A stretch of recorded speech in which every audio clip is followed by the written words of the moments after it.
ഷിബി ടീച്ചറിന്റെ മലയാളം ക്ലാസ്സിലേക്ക് സ്വാഗതം. നമുക്കിന്ന് കണ്ണൂർ യൂണിവേഴ്സിറ്റിയുടെ BSc പാഠപുസ്തകത്തിലെ ലാസ്റ്റ് യൂണിറ്റിലേക്ക് പോകാം. അതായത് 4ാമത്തെ മോഡ്യൂളാണ്.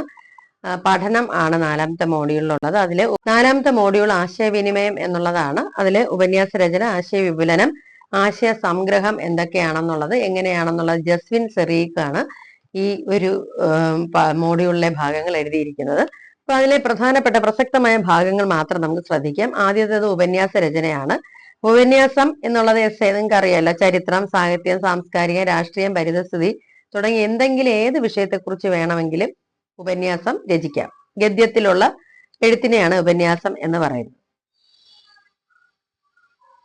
അപ്പോൾ ഈ ഉപന്യാസ രചന എവിടെ നിന്നാണ് വന്നത്? പാശ്ചാത്യ സാഹിത്യത്തിൽ നിന്നാണ് നമ്മിലേക്ക് വന്നത്.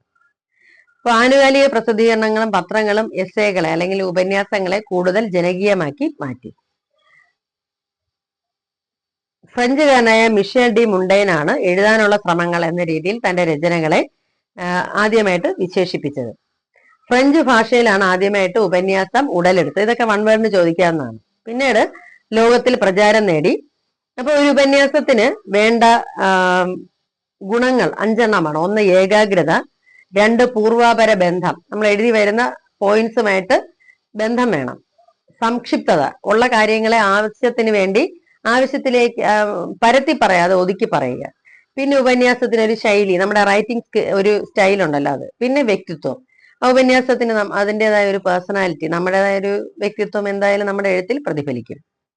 അപ്പൊ താൻ ഏത് വിഷയത്തെയാണ് അവതരിപ്പിക്കുന്നതെന്ന് വ്യക്തമായ ധാരണ ഉപന്യാസകാരൻ ഉണ്ടായിരിക്കണം.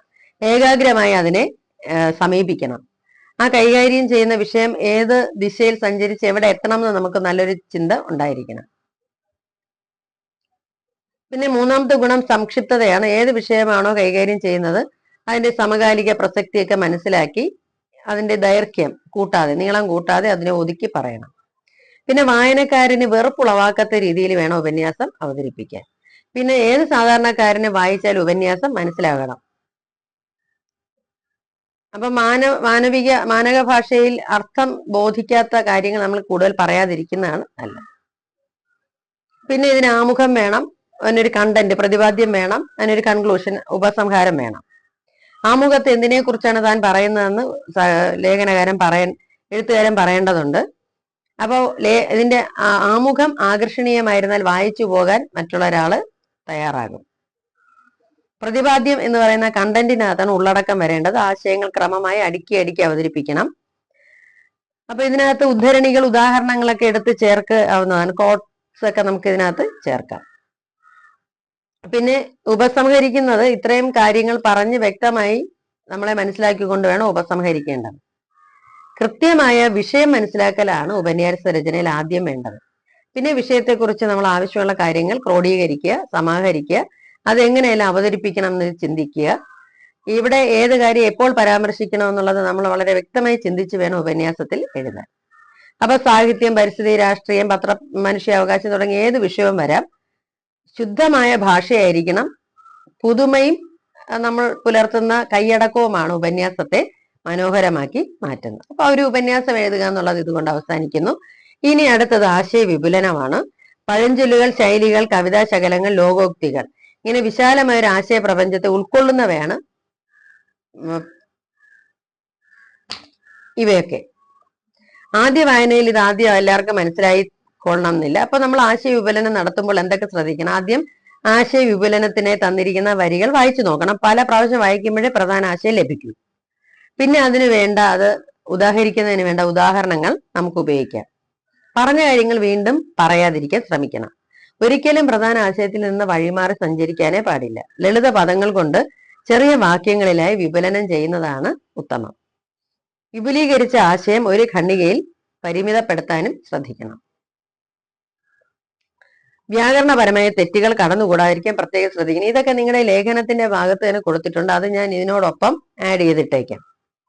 അപ്പൊ ഇനി ഒരു ഉദാഹരണമായി കൊടുത്തിരിക്കുന്ന വിദ്യാധനം സർവധനാൽ പ്രധാനമാണ്. അപ്പൊ ലോകത്തിലെ ഏറ്റവും വിലപിടിപ്പുള്ള ധനമാണ് വിദ്യ.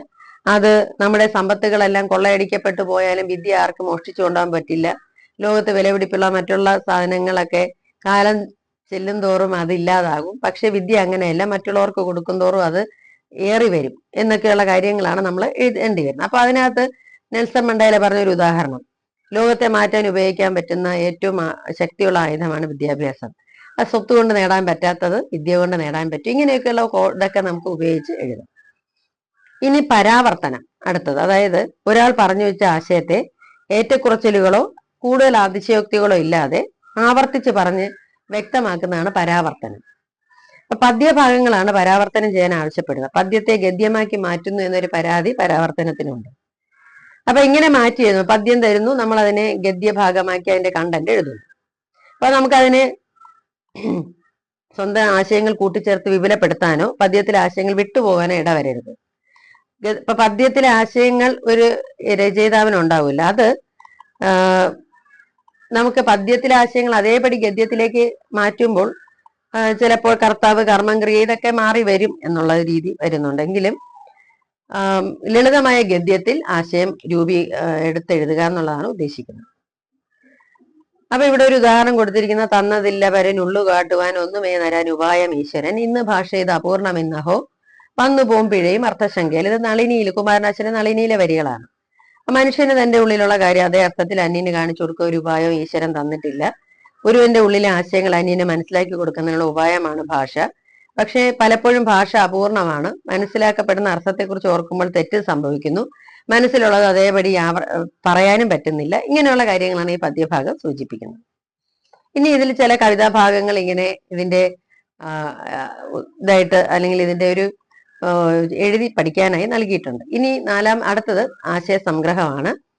ഒരു ഗദ്യഭാഗത്തിന്റെ ആശയം നിർദ്ദിഷ്ട അളവിൽ ചുരുക്കി എഴുതുന്നു. നമുക്ക് വലിയൊരു ഗദ്യഭാഗം തരുന്നു, നമ്മൾ അതിനെ വായിച്ചു നോക്കിയിട്ട് അതിന്റെ ആശയം ചെറുതാക്കി എഴുതുന്നു. അതാണ് ആശയ സംഗ്രഹം.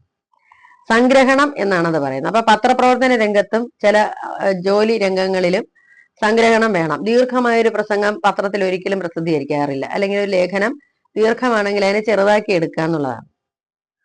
ഒരു വലിയ നോവലിനെ പരിചയപ്പെടുത്തുന്ന ഒരു ചെറിയ വിവരണത്തിലൂടെയാണ്. അപ്പൊ ഇതിനെയൊക്കെയാണ് ആശയ സംഗ്രഹണം എന്ന് പറയുന്നത്. അപ്പൊ ഇപ്പം ഗദ്യഭാഗത്തെ നമ്മൾ സംഗ്രഹിക്കുമ്പോൾ ശ്രദ്ധിക്കേണ്ടത് 6 കാര്യങ്ങളാണ്. ഒന്ന്, ഏകാഗ്രതയോടുകൂടിയുള്ള വായന വേണം.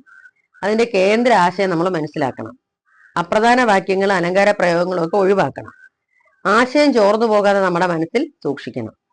മനസ്സിൽ സംഗ്രഹിച്ച് നമ്മൾ കൊച്ചു വാക്യങ്ങളാക്കി മാറ്റണം. തന്നിരിക്കുന്ന ഗദ്യഭാഗത്തിലെ വാക്യങ്ങൾ അതേപടി ആവർത്തിക്കാതിരിക്കാൻ ശ്രദ്ധിക്കുക. അപ്പൊ ഏകാഗ്രതയോടെ വായിച്ച് അതിന്റെ സംഗ്രഹം നമ്മുടെ മനസ്സിൽ ഉൾക്കൊണ്ട് അതിലെ ആശയം ചോർന്നു പോകാതെ ചെറിയ വാക്യങ്ങളാക്കി കുറിച്ചു വെക്കുക. അപ്പൊ ഇതില് പോയിന്റ്സ് ആയിട്ട് കൊടുത്തിരിക്കുന്നത് പാരഗ്രാഫായിട്ട് എഴുതുമ്പോൾ അതിന്റെ ഉത്തരമാവും. അതായത് ആശയ സംഗ്രഹണത്തിന് എന്തൊക്കെയാണ് ചെയ്യേണ്ടതെന്ന് പോയിന്റ്സ് ആയിട്ട് 6 പോയിന്റ് കൊടുത്തിട്ടുണ്ട്. അതിനെ നിങ്ങൾ പാരഗ്രാഫാക്കി ഉത്തരം എഴുതിയാൽ മതി. ലേഖന ഭാഗം സംഗ്രഹിക്കാനും കൊടുത്തിട്ടുണ്ട്. അപ്പൊ അതിന് നമ്മൾ ശ്രദ്ധിക്കേണ്ടത് ഈ ഒരു 6 പോയിന്റ്സ് മാത്രം ശ്രദ്ധിച്ചാൽ മതി. ലേഖന ഭാഗം സംഗ്രഹിക്കുമ്പോൾ കാര്യമാത്ര പ്രസക്തമായി നമ്മൾ എഴുതാൻ ശ്രദ്ധിക്കണം. ഭാഷ ശ്രദ്ധിക്കണം. അപ്പൊ എന്താണോ നമ്മൾ സംഗ്രഹിക്കേണ്ട ഭാഗം, അതായത് മൂലകൃതി ഉണ്ടല്ലോ, പ്രധാനമായിട്ട് ഒരു കൃതി ഉണ്ടാവും, അതിനെയാണല്ലോ നമ്മൾ ചുരുക്കുന്നത്. അതിലെ ആശയങ്ങൾ ഒട്ടും തന്നെ ചോർന്നു പോകാതെ വേണം അത് അവതരിപ്പിക്കാൻ.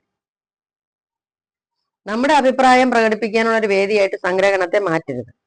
1/3 സംഗ്രഹിക്കുക എന്നാണ് ഇപ്പോഴും പറഞ്ഞു വരുന്നത്. അപ്പൊ വാക്യങ്ങൾ ചെറുതാക്കാൻ പഠിക്കണം. വാക്കുകളുടെ എണ്ണം എടുത്തിട്ട് 1/3 ആക്കുക എന്നുള്ളത് കൃത്യമായി, ഇപ്പൊ 150 വാക്കുകളുള്ളത് 150 വാക്കാക്കി ചുരുക്കുക എന്നുള്ളത് നടക്കില്ല. അപ്പൊ കേന്ദ്ര ആശയത്തിന് കോട്ടം വരാതെ ആശയങ്ങൾ രൂപീകരിച്ച് എഴുതുക എന്നുള്ളതാണ് സംഗ്രഹണം കൊണ്ട് ഉദ്ദേശിക്കുന്നത്. ഇതിന്റെയും പോയിന്റ്സ് കൊടുക്കാം. അതിനെ നിങ്ങൾ പാരഗ്രാഫാക്കി ഉത്തരം എഴുതിയാൽ മതി. അടുത്ത ക്ലാസ്സിൽ കാണുന്നവരെ സ്നേഹത്തോടെ ശിവ ടീച്ചർ.